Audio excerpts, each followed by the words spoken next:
Hi, this is Scott Garibay, and today I'm going to be talking about Dungeons & Dragons in its 36th year of history, the year 2009. And we're going to talk about 2009 through the filter of clear: catalyst, location, entity, artifact, and relationship. All right, so who is the catalyst for Dungeons & Dragons in the year 2009? Well, that is a gentleman by the name of Jason Morningstar. And Jason Morningstar is essentially the absolute epitome of an indie tabletop role-playing game designer. So Jason Morningstar is standing far, far off on the edges of the hobby, doing some things that really aren't seen by a ton of players, but are seen by the vast majority of developers, and really testing the boundaries of what tabletop role-playing games can do and what they can be. And then also very much designing his games to carry a message. And more going forward in tabletop role-playing games, the idea of tabletop role-playing games being a fun, exciting game to play, actually being a game to play. On the indie side, sometimes even fun is jettisoned, right? There's this idea that tabletop role-playing games can be far more than anyone ever really thought they could be, and can deliver experiences that people didn't expect from tabletop role-playing games. And Jason Morningstar is at the absolute, he's the tip of the spear for that type of experience, that type of design exploration, exploring with design what can and cannot be done with tabletop role-playing games. So while you have 4th edition, right, which is out at this point in the year 2009, while you have 4th edition, which is the most tactical, strategic, mechanically oriented edition of Dungeons & Dragons that has ever existed, Jason Morningstar is coming forward with games like Fiasco, right? So in Dungeons & Dragons, where you are carefully orchestrating across every single player how you will play your team right, that you will have the maximum build, you will have builds that are effective, right? And can deliver a huge amount of damage in combat, or have a ton of versatility in combat, or and really that was a huge focus in 4th edition. There's really no way around that. There were all kinds of powers for every single class. It was a very tactical, strategic game, and there was a huge focus on getting it right, getting the builds right, getting the syncopation between the different classes right? Well, in the middle of this, Jason Morningstar comes forward with a game like Fiasco, and Fiasco is all about getting it beautifully wrong, right? So Fiasco is literally stories like Fargo, stories where specifically you're dealing with stories where the players are telling a story where things are going to go horribly wrong, and they are going to end up in prison or dead, right? Which is the exact opposite of what people are trying to do in 4th edition, right? They're trying to make sure that they are never captured, that they never die, that they're the ones who are killing and putting people in prison. It is so Jason Morningstar is almost 180 degrees away from what's happening in 4th edition. He will go forward to create a game called Night Witches. Night Witches is one of the most important tabletop role-playing games ever created. Night Witches is a tabletop role-playing game that tells a story of female aviators in World War I in Russia, right? In the Soviet Union. It tells the story of Soviet Union female aviators in World War I flying biplane bombers, right? Historical, actual setting, right? Being used to tell stories that are incredibly disconnected from what you see in almost any tabletop role-playing game, and also is strongly message-oriented. The game is very much about the message that the game is carrying as much as the content of what the setting looks like. So Night Witches is very, very, very unusual game. And Jason Morningstar is an incredibly unusual designer.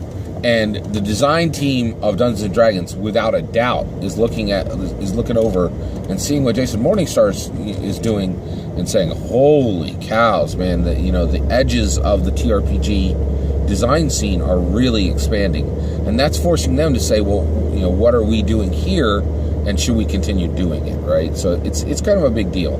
So what is the location for 2009? Well, it is the Belle Isle Zoo in Detroit, Michigan. So as Dungeons and Dragons Dungeon Masters and Dungeons and Dragons players are exploring dungeons, right? In the real world, people are beginning to explore dungeons above ground in cities that have essentially modern ruins, right? And Detroit, Michigan becomes famous for this. In 2009, Urbex is starting to really expand, urban exploring, right?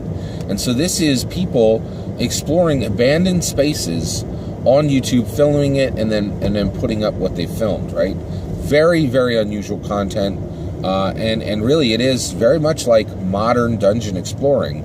And Detroit, Michigan is a situation where, that city was going gangbusters when they were creating all these, wonderful vehicles, and America led the world in car manufacturing, right? Well, Detroit, Michigan, though, steel and car manufacturing, those things really dried up in the U.S. And Detroit, Michigan fundamentally changed. And there were parts of the city that were completely abandoned, right? And Belle Isle Zoo is absolutely one of these places. And so in Detroit, and especially in places like Belle Isle Zoo, you see places where trees, like oak trees, will just grow right through the center of a building, right? And branches will come sprawling out of windows, and it's really pretty incredible. And really, Detroit, Michigan is one of these areas where we see, a place where mankind came in, absolutely fully populated it, and then nature comes back and really kind of display. And as man recedes, nature takes back those areas, right?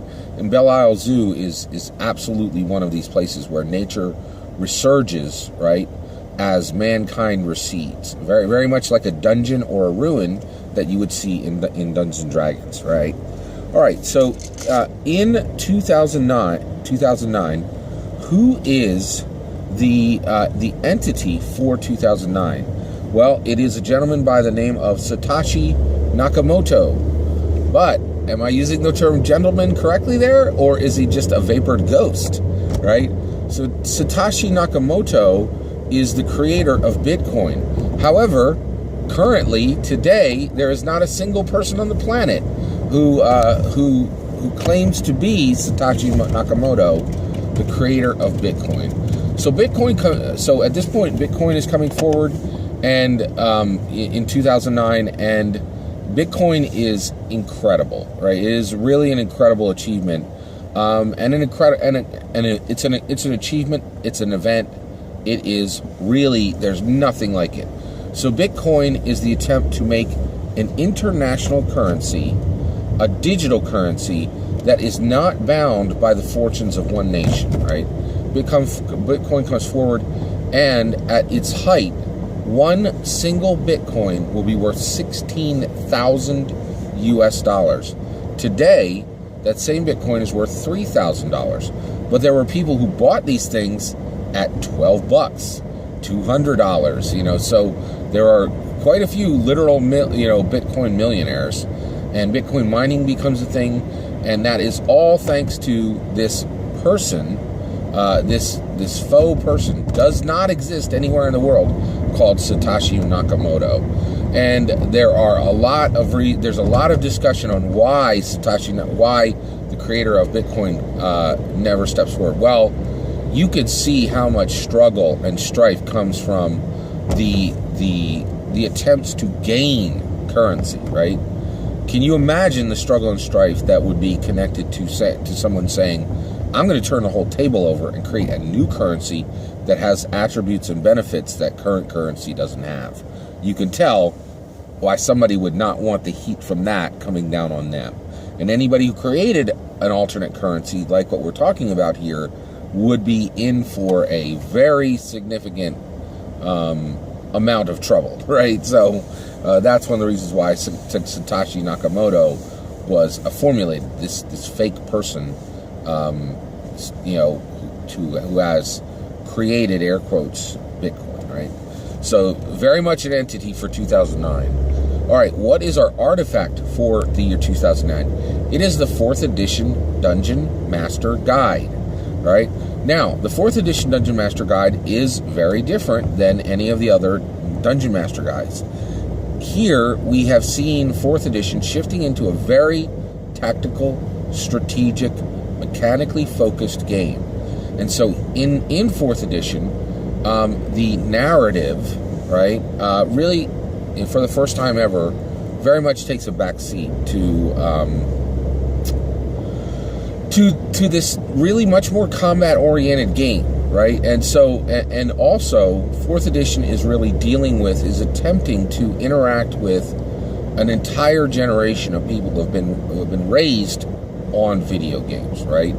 And who have literally gone through video games where they've had combat with hundreds or well over 1,000 opponents, right?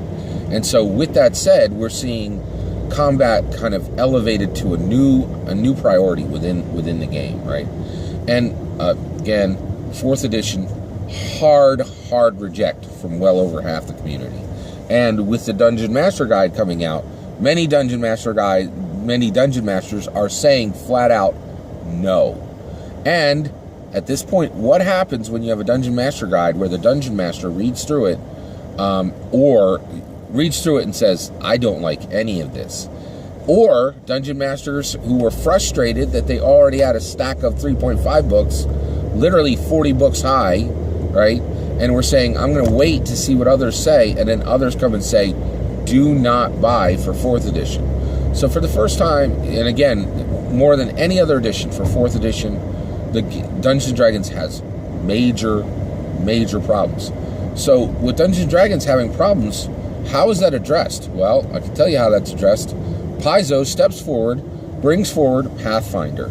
Pathfinder becomes Dungeons & Dragons 3.75. It doesn't have the official branding, but it absolutely has the embrace of the community, saying that Dungeons & Dragons 3rd edition is being continued, and if you want to play it, all you need to do is play Pathfinder, right?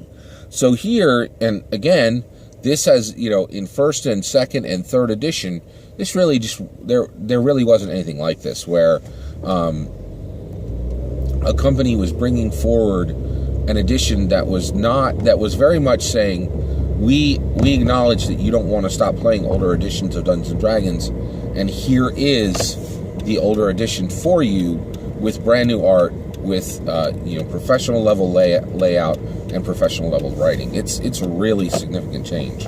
So 4th edition is Dungeon Master Guide comes out in that same traditional format, hardback, hundreds of pages, right?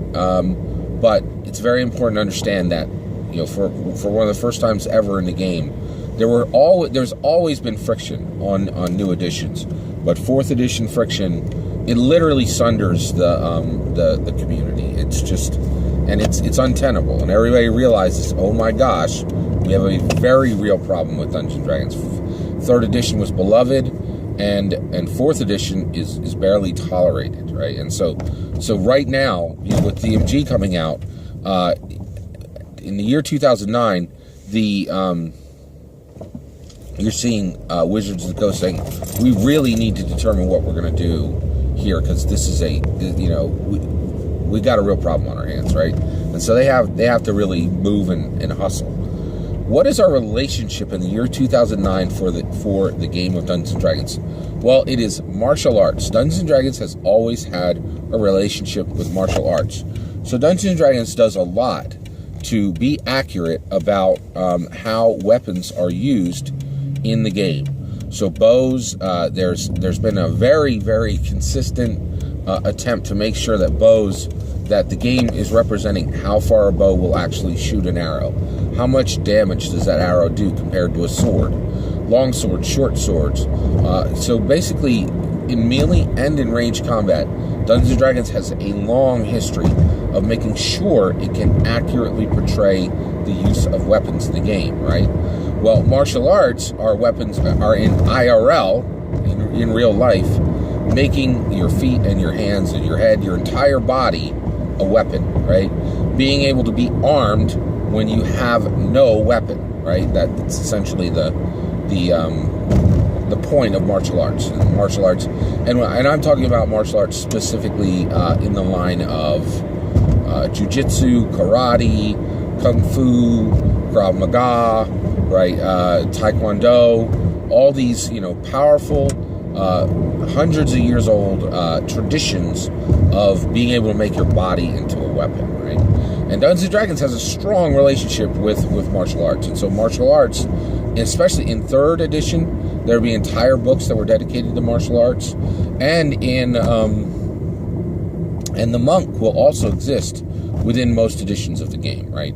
And in 4th edition, martial arts is particularly important because, again, with this super high focus on combat, players that were really into martial arts would find a good fertile soil within 4th edition to actually play powerful monk characters, or characters who had the ability to attack even when they weren't holding a weapon, as though they did have a weapon.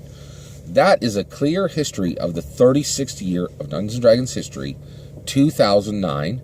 Let me know your thoughts on Dungeons & Dragons' relationship with martial arts. Have you ever practiced a martial art? How did that inform your playing or inform your dungeon mastering? Please consider liking and subscribing, and have a wonderful day.